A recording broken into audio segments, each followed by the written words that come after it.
오늘 주시는 하나님 말씀 보도록 하겠습니다. 마태복음 27장 3절에서 10절 말씀입니다. 마태복음 27장 3절에서 10절, 여러분 성경책 다 펴시고요. 성경책을 펴시고 우리 3절에서 10절까지 한 절씩 같이 교독하고 다 읽은 후에 성경은 덮지 마시고 무릎 위에 이렇게 한번 펴놔 보시기 바랍니다. 마태복음 27장 3절에서 10절까지 한 절씩 같이 교독하도록 하겠습니다. 하나님 말씀이라 합니다. 때에 예수를 판 유다가 그의 정죄됨을 보고 스스로 뉘우쳐 그 은 30을 대제사장들과 장로들에게 도로 갖다 주며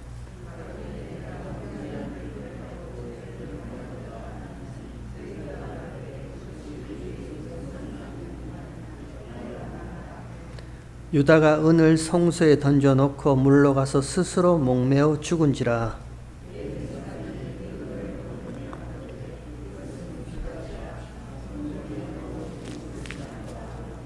의논한 후에 이것으로 토기장이의 밭을 사서 나그네의 묘지로 삼았으니 이에 선지자 에레미야로 하신 말씀이 이루었나니 일렀으되 저희가 그 전과된 자 곧 이스라엘 자손 중에서 정가한 자의 가격 곧 은 30을 가지고 10절 한 목소리 읽도록 하겠습니다. 토기장이의 밭값으로 주었으니 이는 주께서 내게 명하신 바와 같으니라 하였더라. 아멘. 오늘 읽은 본문 가운데 강렬한 단어 하나가 등장합니다. 피밭. 영어 번역에 보니까 field of blood라고 되어 있고요. 그리고 신약 성경에 원어 그대로 번역을 하면 피 흘림의 땅. 그리고 사도행전 1장에 보면 그때 그 땅, 그 당시의 말 아람어로 아말게다 맞죠? 피밭. 강렬한 단어 피밭이 하나 등장합니다. 그리고 그 강렬한 피밭이라는 이 단어 주위로 토기장의 밭, 은 30, 피값, 그리고 나그네의 묘지, 그리고 거기에 등장하는 인물이 가롯 유다. 이 피밭을 중심으로 이런 단어들이 이렇게 둘러싸고 있습니다.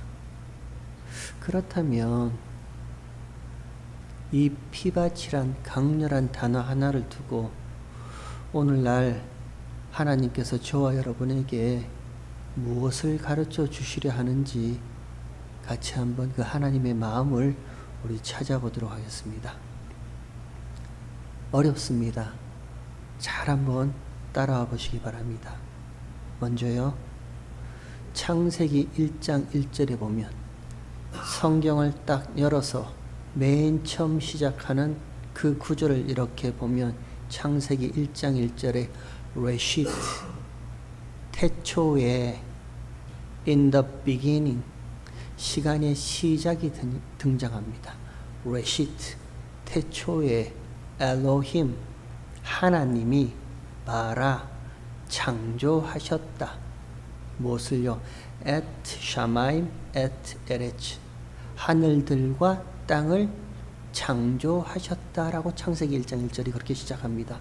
그리고 그 이후로 신기한 것이 창조하신 하늘들의 이야기는 없어요. 하나님이 분명히 et shamayim et eretz, 하늘들과 땅을 창조하셨다라고 성경은 그렇게 시작하거든요. 근데 그 이후로 보면 하나님이 창조하셨다라는 그 하늘들의 이야기는 나오지 않습니다. 그건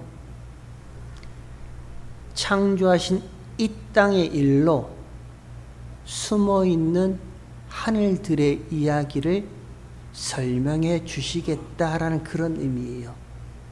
그래서 창조하셨다라는 그 단어 바라라는 단어, 그 바라라는 단어의 의미도 설명하다, 보여주다, 명확한 윤곽, 형태를 잡아주다, 그런 의미예요. 그러면요, 보이지 않는 하나님께서 보이지 않는 하나님 나라를 창조하신 이 땅의 것들로 지금부터 내가 설명해 줄게, 그 그게 성경의 이야기입니다. 성경의 전체 이야기는 그것들로만 쭉 기록되어 있습니다. 성경이 저와 여러분이 이 땅에서 이 세상에서 어떻게 사는지, 어떻게 먹고 사는지, 어떻게 행복하고 뭐 어떻게 기쁘게 살아가는지, 삶의 방식, 삶의 모양, 삶의 방법, 그런 거 가르쳐 주는 거 아니에요. 성경은 딱 하나요. 보이지 않는 하나님께서 보이지 않는 하나님 나라요. 이미 완성된 하나님 나라를 그 위의 것을 아래의 것으로, 이 땅의 것으로 지금부터 하나님께서 하나하나 설명해 주신다. 하나님이 어떻게 그 하나님 나라를 완성하셨는지, 어떻게 지금도 완성해 가고 계시는지, 그리고 그 살아계신 하나님이 어떻게 반드시 그 하나님 나라의 백성으로 되게 하시는지 하나님이 지금부터 설명하신다. 그게 성경 전체 이야기입니다. 그러면요, 그 설명이 다 끝나면요, 이 땅의 것으로, 이 아래의 것으로, 위의 것에 대한 설명이 다 끝나면요, 이 아래의 것은 필요 없겠죠. 소용없겠죠. 그러니까 무너지는 거예요. 그러니까 멸망하는 거예요. 그러니까 종말이 있고 마지막 때가 거기에 있는 거예요. 더 이상 필요 없단 말입니다. 보세요. 예수님이 이 땅에 오셔서 요한복음 8장에 보면 너희가 진리를 알지니 진리가 너희를 자유케 하리라, 그 말씀하셨죠. 너희가 진리를 알지니, 하나님이 창조하신 이 땅 가운데 하나님은 진리를 담아 두셨습니다. 그 가운데 진리가 무엇인지를 다 이렇게 하나하나 두셨습니다. 그러면 저와 여러분이요, 하나님의 은혜로, 성령의 도우심으로 이 땅 가운데 담아두신 그 진리가 무엇이고 생명이 무엇인지를 알았다면, 그 진리를 감싸고 있던 그 그릇, 그 껍데기, 그 필요 없겠죠. 필요 없단 말입니다. 그러니까 거기에 묶이지 않아요. 묶일 필요가 없는 거예요. 우리 아까 찬양했는데, 지나온 날들을 우리가 돌이켜보면 하나님이 한 번도 저와 여러분을 떠나신 적 없으시고 함께 동행하셨다는 거 우리 찬양하시잖아요. 신실하신 하나님임을 우리가 찬양하잖아요. 저와 여러분의 인생 가운데 어려움도 있었습니다. 하나님이 허락하신 고난도 있고 고통도 있고 실패도 있고 슬픔도 있습니다. 그것이 육신의 질병이 되었던, 뭐 가정의 아픔이 되었던, 내 인생의 실패가 되었던, 사람들 앞에 보이고 싶지 않은 부끄러움들이 있어요. 그런데 그 고난과 고통과 아픔과 눈물과 슬픔을 통해서 저와 여러분이 하나님을 만났다면요, 아니, 절대 나는 그 누구에게도 들키고 싶지 않은 나의 이 부끄러움, 그 부끄러움을 통해서 하나님이 이런 나를 찾아오셔서 만나 주셨다면 그게 정말 부끄러움일까요? 그 실패와 아픔과 눈물과 고통과 고난 가운데 그 고통을 통해서 살아계신 하나님이 저와 여러분을 찾아와서 만나 주셨다면, 그래서 우리가 예수님을 만났다면, 부활하신 예수님을 만나고 진리 되신 예수님을 만났다면 그 아픔이 정말 아픔일까요? 아니죠. 은혜란 말입니다. 나는 그렇게 숨기고 싶었던 그것들이, 그 부끄러움이란 것을 통해서 하나님이 이런 나를 찾아와서 만나 주셨다면 그 부끄러움은 저와 여러분에게 하나님이 찾아오신 은혜의 통로가 되는 거예요. 은혜인 겁니다. 하나님이 태초에 in the beginning, 시간의 시작에 하늘들과 땅을 창조하셨습니다. 이 땅의 것들로 그 하늘의 것을 설명하기 시작하셨습니다. 그러면 창조하신 이 땅에 누가 찾아오셨어요? 하나님이신 예수님이 오셨죠. 거룩하신 하나님이, 죄 없는 하나님께서 죄 있는 육신의 모양으로 저와 여러분 가운데 이 땅에 오셨단 말입니다. 그러면 이 땅은 무엇이 남아있는 거예요? 어떤 것이 남아있는 거예요? 흔적이 남아있겠죠.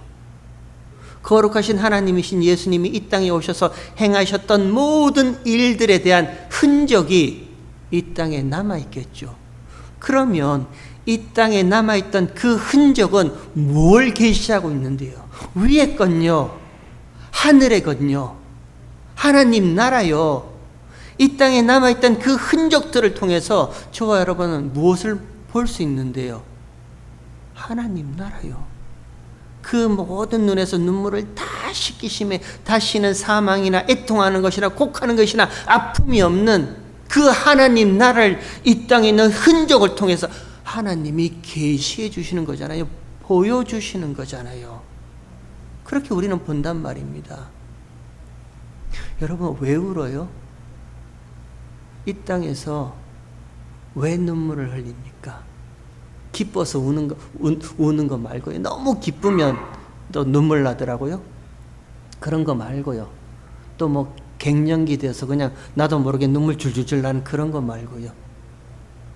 이 땅에서 왜 울어요, 저와 여러분이? 왜 탄식의 눈물을 흘리고 왜 고통의 눈물을 흘립니까?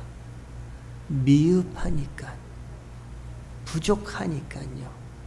내 원함과 내 뜻대로 다 채워지지 아니하니까요. 그러니까 그 미흡함 때문에, 그 부족함 때문에 그것이 내게 아픔이 되고 내게 슬픔이 되어서 우리가 탄식과 고통의 눈물을 흘리잖아요. 그러니까 우리가 하나님 나라를 어떻게 오해하냐면, 이 땅의 미흡함을 채워주는 나라, 이 땅에 나의 욕심과 욕망과 원함을, 그 미흡함을 모든 것을 다 채워주는 그 나라, 우리는 하나님 나라를 그렇게 오해하고 있단 말입니다. 세상의 모든 종교가 그렇지 않습니까?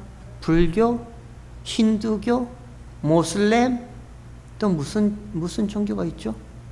장독대 위에 물 한 그릇 떠다 놓고 비나이다 하는 그 모든 토속신앙, 그 모든 것들이 다 뭐예요? 이 땅에서 나의 미흡함을 좀 채워달라는 거 아니에요. 그러니까 저 하나님 나라 천국조차도, 심지어 교회에서 하나님 나라조차도 이 땅의 연속성으로 연결되어서 이 땅에 나의 원함과 욕심을 다 채워주는, 미흡함을 채워주는 그 나라가 하나님 나라다. 우리 이렇게 오해하잖아요. 아니요, 그렇지 않습니다. 하나님 나라는 저와 여러분의 욕심과 욕망, 미흡함을 채워주는 나라가 아니라 그 아들의 나라예요. 예수님의 나라란 말입니다. 예수님으로만 가득 찬 나라예요. 저와 여러분의 욕심이 어떡하든지, 내가 이 땅 가운데 어떤 미흡함과 어떤 부족함 때문에 눈물을 흘리고 애통하고 안타까워하든지 그것과 상관없이요, 하나님 나라는 그저 예수님이란 그 한 분이 내게 가득 차서 나의 그 어떤 부족함도 없는 그 나라가 하나님 나라예요. 근데 우리는 이 땅 가운데 왜 그렇게 하나님 나라를 오해해요? 이 땅의 연속선상에 하나님 나라를 두고 왜 우리의 미흡함을 거기서 채우려 합니까? 이유는 간단합니다. 손에 공을 들고 하늘로 높이 던져요. 제가 이걸 생각하면서 갑자기 옛날에 읽었던 책, 조세희 작가의 난쟁이가 쏘아 올린 작은 공, 그런 거 있죠. 재미난 소설책입니다. 난쟁이가 쏘아 올린 작은 공. 그 도시의 빈민가에서 일어났던 그 일들을 아주 섬세하게 이렇게 그려놨던 책인데, 거기서 발버둥 쳐서 부촌으로 나가려 하지만 다시 빈민가로 돌아올 수밖에 없는 그 이야기를 이렇게 적어놨는데요. 우리가 손에 공을 쥐고 하늘을 높이 던지면 다시 땅으로 떨어져요. 땅에 속한 것은 땅으로 떨어질 수밖에 없습니다. 육에 속한 것은 다시 육으로 되돌아올 수밖에 없어요. 이 땅에 속한 이 육적 자에 속한 나는 아무리 위의 것으로 뭔가를 향한다 하더라도 다시 육적 자의 욕심과 욕망으로 되돌아올 수밖에 없는 거예요. 요한복음 3장에서 예수님이 말씀하시죠. 육으로 난 것은 육이니, 예수님이 그렇게 말씀하시잖아요. 이 땅에 속한 육적 자에서 나오는 모든 것은 다시 이 육적 자의 육으로밖에 돌아올 수가 없는 거예요. 육으로 난 것은 육이니 성령으로 난 것은 영이니 사람이 거듭나지 아니하고는 하나님 나라를 볼 수도 없고 들어갈 수도 없다. 예수님이 그렇게 얘기를 하잖아요. 거듭나지 아니하면요, 십자가에서 죽으신 예수님과 함께 나 이 옛사람 옛못, 이 육적 자의 욕심, 이 땅에 속한 나의 모든 것들이 예수님과 함께 십자가에서 죽고 부활하신 예수님과 함께 다시 살아나는 그 거듭남이 없다면 저와 여러분의 천국은, 하나님은 여전히 나의 육적 욕심을 채우는 그 나라밖에 될 수가 없어요. 그 육적 자아를 대표해서 지금 예수님이 가룟 유다를 턱하니 세워놓고 있습니다. 오늘 보면 마태복음 27장 3절에 볼까요? 3절에 이렇게 되어 있습니다. 때에 예수를 판 유다가 그의 정죄됨을 보고 스스로 뉘우쳐 그 은 30을 대제사장들과 장로들에게 도로 갖다 주며라고 시작합니다. 가룟 유다가 예수님을 팔았습니다. 은 30을 받고 예수님을 배신했습니다. 배반했습니다. 그리고 팔았습니다. 근데 그 예수님께서 정죄당함을 보는 거예요. 가룟 유다가. 그가 대제사장들과 율법의 정죄됨을 보고 다시 은 30을 갖다 주려 합니다. 대제사장들과 이들은 받지 않습니다. 차라리 네가 책임져라. 받지 않습니다. 그래서 가룟 유다는요, 그 은 30을 성소에 던져버리고 그리고 스스로 목매어 스스로 죽습니다. 스스로 목매달아서 스스로 죽어요. 용서되지 않는다는 거예요. 내가 나를 용서할 수 없다라는 거예요. 예수님께서 이런 나를 제자로 택하셨고 예수님과 함께 3년 반 공생의 기간을 지나면서 여러 가지 많은 것들을 예수님을 위해서 살아왔던 나의 이 모습이 결국은 예수님을 은 30에 팔아버린 그 모습으로 보이니까 내가 나를 용서할 수도 없고 용납할 수도 없는 거예요. 그러니까 스스로 목매달아 죽어버리는 거예요. 내가 나의 실수, 내가 나의 잘못은 내가 책임지겠다. 목매달아 죽는 거예요. 여러분, 회개와 다릅니다. 스스로 뉘우쳐 이러니까 가룟 유다가 회개했나? 아니요. 성경이 말하는 회개와 다른 거예요. 보세요. 저와 여러분이 인생을 살아오면서 교육이란 걸 받습니다. 어릴 때부터 교육받습니다. 이건 이렇게 해야 돼, 저건 저렇게 해야 돼, 예의 범절도 배우고요, 질서도 배우고요, 교육이란 걸 받아요. 그리고 배움이란 것을 받습니다. 그러면 저와 여러분은요, 교육과 배움을 통해서 수많은 정보, 지식, 또 수많은 것들이 저와 여러분 가운데 들어오기 시작합니다. 그러면 우리는요, 그 정보와 그 지식과 그 많은 아는 것들을 위해서 그것을 가지고 뭘 하냐면 자기 수정을 합니다. 자기 수정을 하는 거예요. 내가 교육받아왔던 것, 내가 배워왔던 것, 그 많은 것들을 가지고 내가 나를 수정하며 살아가기 시작해요. 그걸 반성이라 그러는 겁니다. 그때 내가 그 말 하지 말아야 될 걸. 그때 내가 그 표정 짓지 말걸. 그때 내가 그 선택하지 말았어야 하는데, 저와 여러분이 가져왔던, 배워왔던, 교육받아왔던 수많은 정보와 지식을 가지고 내가 나를 수정해 가며 살아가는 거예요. 그거를 반성이라 합니다. 그러면 그 반성은 누가 하죠? 그 반성은 누가 하는 거예요? 내가 하는 거예요. 근데 회개는요? 여러분, 회개는 누가 합니까? 회개는 누가 하게 하는 거예요? 회개의 영이 하게 하는 거예요. 진리의 영 대신 부활의 영, 예수 그리스도의 영, 성령 하나님께서 하는 거예요. 이 땅 가운데 하나님이 진리를 담아 두셨단 말입니다. 이 땅 가운데 창조하신 모든 것들로 하나님은 지금 위의 것, 하나님 나라를 설명하기 시작하는 거예요. 그러면 저와 여러분은 이 땅 가운데 담아 두신 그 진리, 그 생명, 보고 듣고 알고 깨닫지 못하는 자였습니다. 그러니까 저와 여러분의 소망은요, 저와 여러분의 집착함은요, 이 땅의 것들밖에 없는 거예요. 여기에 소망을 두고 여기에 집착을 하고 이것들로 내 원한과 내 욕심을 채워가며 내가 행복하게 살아가리라. 우리는 그렇게밖에 살 수 없는 거예요. 그런데 어느 날 성령이 오신단 말입니다. 부활하신 그리스도의 영, 진리의 영, 회개의 영이 저와 여러분에게 와요. 그리고 그 성령 하나님께서 뭘 하시는데요? 이 땅 가운데 담아두신 그 진리가 무엇인지, 그 생명이 무엇인지, 그 예수 그리스도가 누구신지를 보고 듣고 알고 깨닫게 하시는 거예요. 그러면 저와 여러분은 이 땅의 것들에 대해서 더 이상 그렇게 집착할 필요가 없잖아요. 거기에 마음을 둘 필요도 없잖아요. 그러니까 돌이킬 수 있는 거예요. 그것들로부터 우리가 되돌아설 수 있는 거예요. 심지어 마지막에 나까지요. 이런 나까지요. 내가 나를 집착하며 산단 말입니다. 이 땅에 속한 나의 이 육신에 집착을 하며 사는 거예요. 근데 회개의 영인, 진리의 영인 성령의 영께서 저와 여러분이 오셔서 얘 아니었구나. 나는 나만을 위해서 살았어요.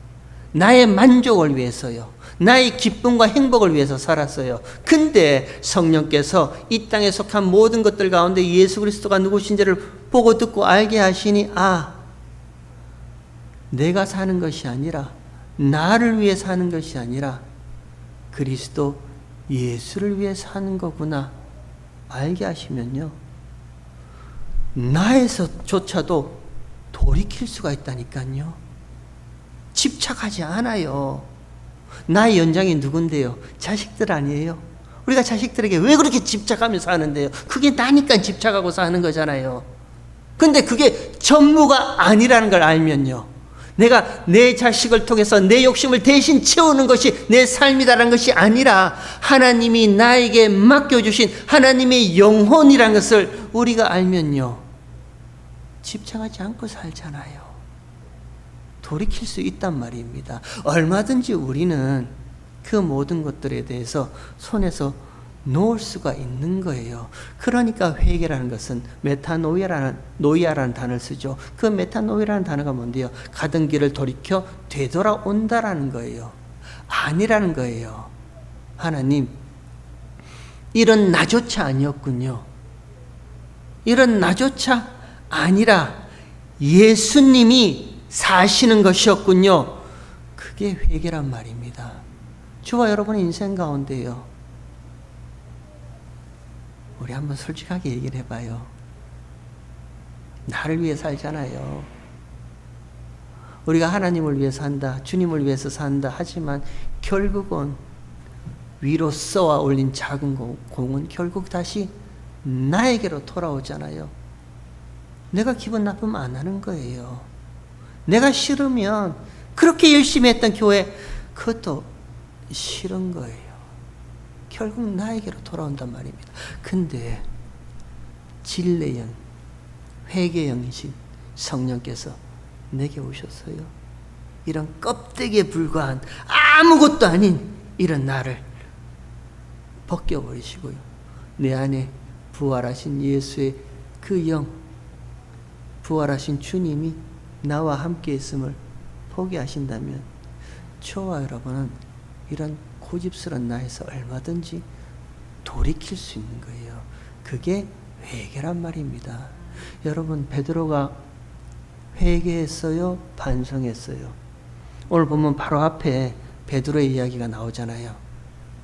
베드로가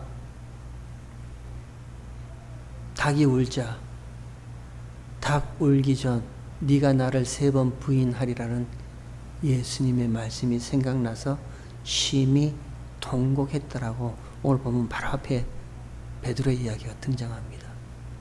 그래서요, 그 베드로가 심히 통곡하고 내가 잘못했네, 내가 잘못한 자 맞네, 그러니까 내 잘못은 내가 책임지겠다 하고 베드로가 가서 스스로 목매달아 죽었어요? 아니죠.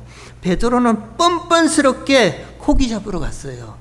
다시 자기 일상으로 돌아갔단 말입니다. 그 밤이 심히 통곡했던, 닭 울기 전에 네가 나를 3번 부인하리라는 그 주님의 말씀이 생각나서 그런 베드로 자기의 모습을 보면서 심히 통곡했던 그 베드로가요, 날이 밝자 다시 먹고 살 궁리로 물고기 잡으러 갔단 말입니다. 그게 베드로의 모습이에요. 근데 그 베드로에게 누가 찾아왔습니까? 부활하신 예수님이 찾아오셨죠. 부활하신 예수님이 찾아와서 베드로에게 뭐라 말씀하세요? 네가 나를 사랑하느냐? 3번이나 물으십니다.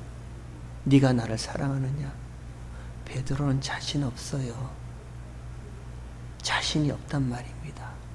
주님, 다른 사람은 다 주를 버릴지라도 나는 목숨 걸고 주님을 따라가겠습니다. 다른 사람이 다 주님을 배반할지라도 나는 이 칼로 목숨 걸고 주님을 지켜드리겠습니다라는 그 베드로의 열정과 열심, 그 자신만만함은 베드로는 없어졌어요.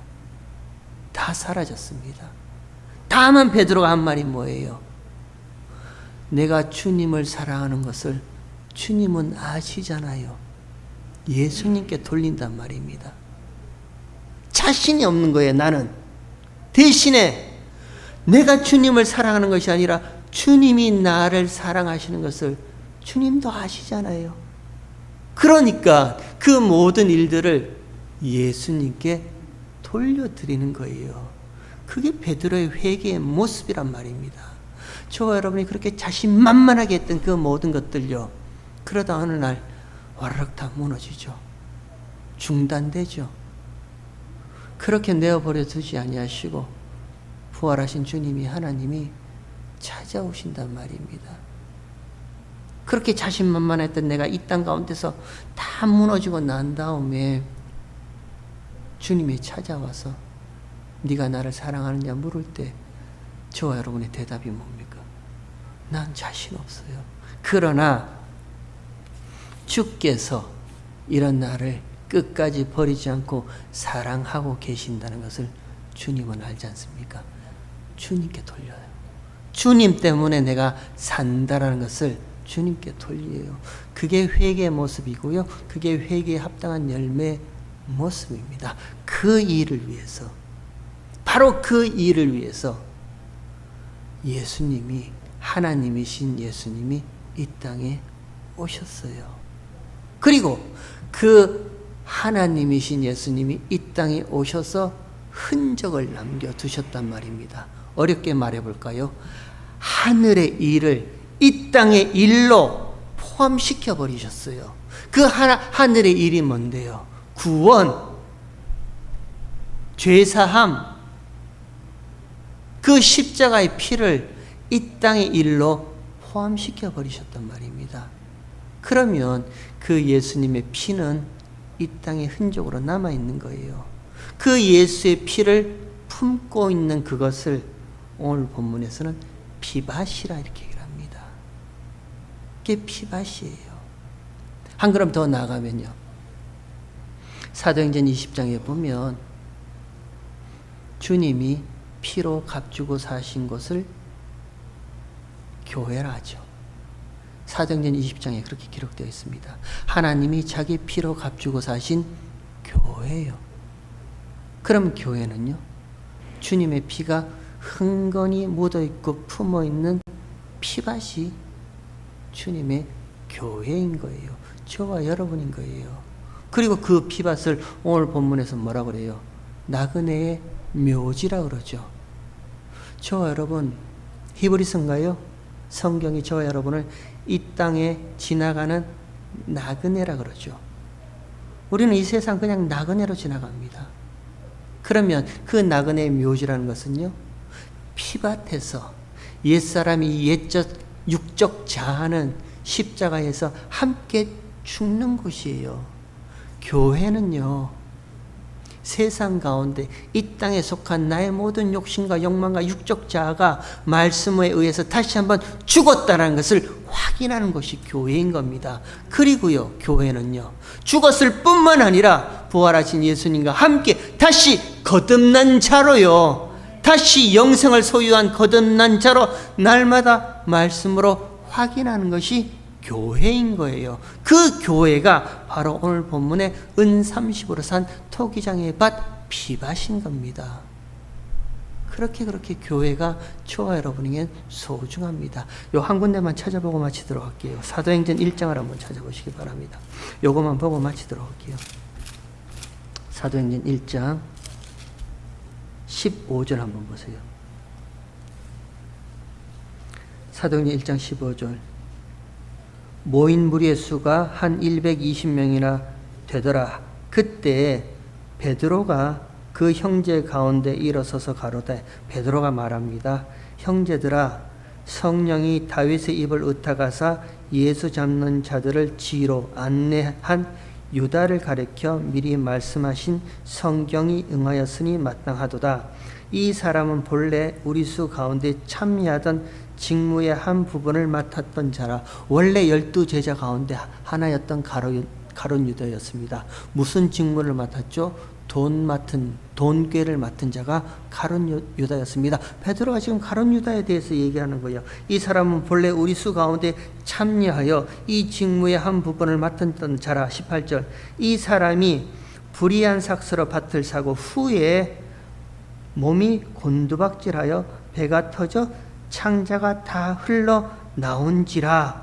19절. 이 일이 예루살렘에 사는 모든 사람에게 알게 되어 본 방언에 그 밭을 이르되 아겔다마라 하니 이는 피밭이라는 뜻이라 라고 이렇게 되어 있습니다. 여러분, 이상하지 않아요? 마태복음에서는 그 토기장의 피밭을 누가 샀어요? 대제사장이 샀단 말입니다. 은30에. 근데 그 피밭에, 마태복음 27장에서는 그 피밭의 피는 누구의 피가 흘렀다고 그러는 거예요? 주님의 피가 흘렀다고 그래요. 근데 사도행전 1장에서는요, 그 피밭을 불의와 삭스로 누가 샀다고 그래요? 가룟 유다가 샀다고 그래요. 그리고 그 피밭의 피는 누구의 피가 흘렀다고 그래요? 배가 터져 창자가 흘러나온 가룟 유다의 피가 흘러나왔다. 이렇게 기록하고 있습니다. 다르게 기록해요.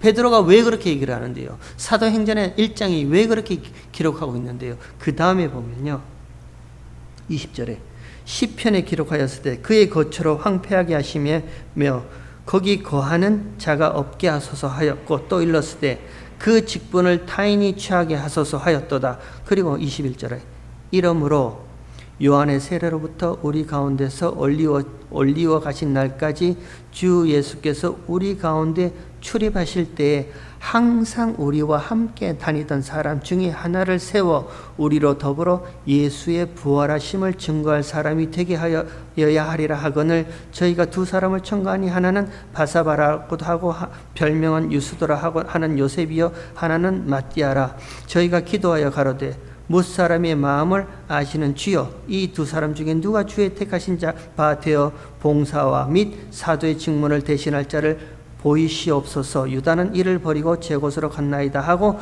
제비 뽑아 마띠아를 얻으니 저가 11사도의 수에 가입하더라 라고 이렇게 베드로가 얘기를 합니다. 사도행전 1장이 베드로가 지금 뭘 얘기하고 싶어 하는 거예요? 그 가룟 유다, 그 예수를 판 옛사람, 육적 자아요, 이 땅에 속한 사람, 그 가룟 유다는 죽여버리고 그 가룟 유다의 죽음 다음에 세 사람 마띠아를 세워서 12 하나님의 백성의 수에 채워 넣는, 교회의 수에 채워 넣는 그 이야기를 베드로가 하고 싶은 거예요. 교회는 이런 거라는 것을 베드로가 얘기하고 싶은 거예요. 그 가룟 유다 같은 자기 욕심과 욕망을 위해서 채우고자 이 땅에 속한 그 옛사람 육적 자아는 반드시 죽어야 하고, 그 죽은 자리에 대신요 새 사람, 아무 공로 없던 마띠아입니다. 그냥 함께 다녔던 마띠아요, 제비 뽑아 하나님의 택하심으로 새로운 사람으로 새로운 자가 세워져서 그 열둘에 가입되는 그 교회의 이야기를 베드로는 지금 사도행전에서 피밭을 두고 얘기하고 싶은 거예요. 교회란 곳이 이런 곳입니다. 교회는요 그냥 우리끼리 모여서 노래 부르고 박수치고 뭐 하자 아니에요.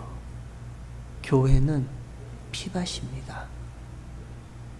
옛사람인 저와 여러분의 육적인 욕심과 자와 이 땅에 속한 모든 것들은 반드시 그 예수와 함께 십자가에서 죽음이 일어나는 것이 교회입니다. 그리고 나서요 다시요 부활하신 예수님과 함께 거듭난 자로, 죄사함을 얻은 자로 다시 살아나는 것이 교회인 거예요.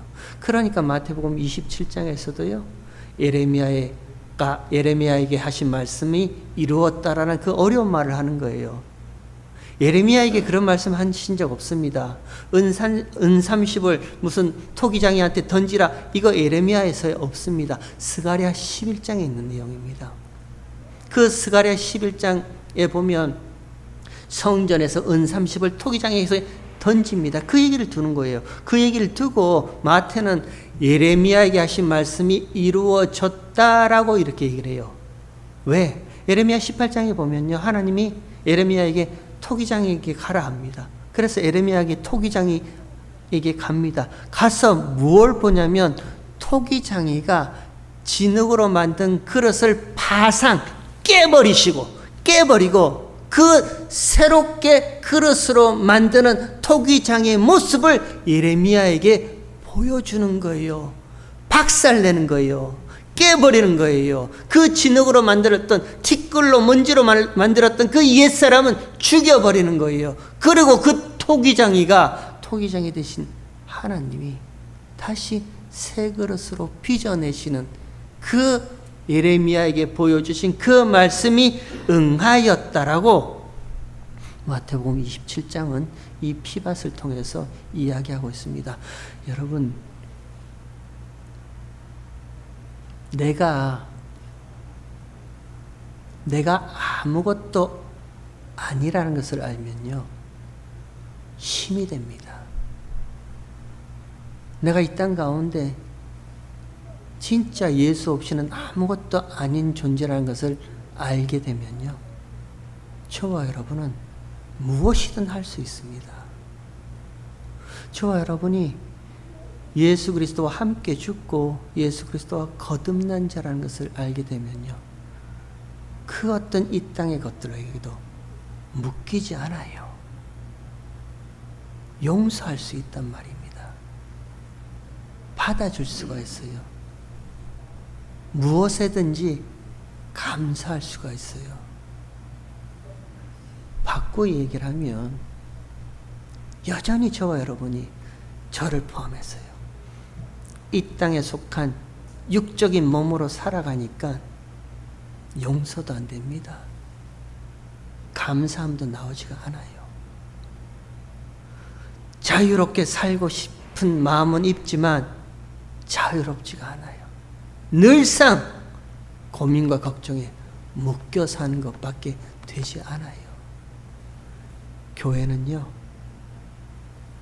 주님의 피로 값주고 사신 그 피밭 땅이 저와 여러분이 흙으로 먼지로 만들어졌잖아요. 티끌로 만들어졌잖아요. 아무것도 아닌 존재란 말입니다. 이 티끌에 예수의 피가 흘러서 피밭이라고 청해주신 이 교회인 나는요 예수의 피를 품고 있으면요 무엇이든 감사할 수 있고 누구든 용서할 수 있고 어떤 것에도 묶이지 않고 자유할 수가 있습니다.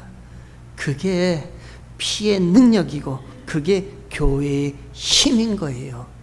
저와 여러분 이번 한 주간 이렇게 살아갔으면 좋겠습니다. 티끌로 그냥 내어버려 두셨다면 생명 없는 티끌로 이 세상에 속하다가 그냥 그렇게 지나가는 거예요. 하지만 티끌이요 먼지밖에 없는 아무것도 아닌 진짜 나 같은 존재한테 주님의 피를 뿌려주셨잖아요. 저와 여러분에게는 예수의 생명의 피가 오롯이 이렇게 품고 있잖아요. 그리고 저와 여러분을 하나님은 주의 피로 값주고 사신 교회라 이렇게 얘기를 하잖아요. 그 교회가 왜 이렇게 힘이 없어요? 교회인 저와 여러분이 이 세상 앞에서 뭐 그렇게 주눅들어서 힘이 없게 살아가냔 말이에요. 모든 것을 할 수 있고 주의 안에서는 모든 내게 능력 주시는 자 안에서는 모든 것을 할 수 있다면서요. 우리는 그런 피의 능력을 가지고 있는 자들입니다. 세상 가운데 이 피를 품고 있는 피밭으로 교회로 승리하시는 한 주간 되시길 주의 이름으로 축원합니다.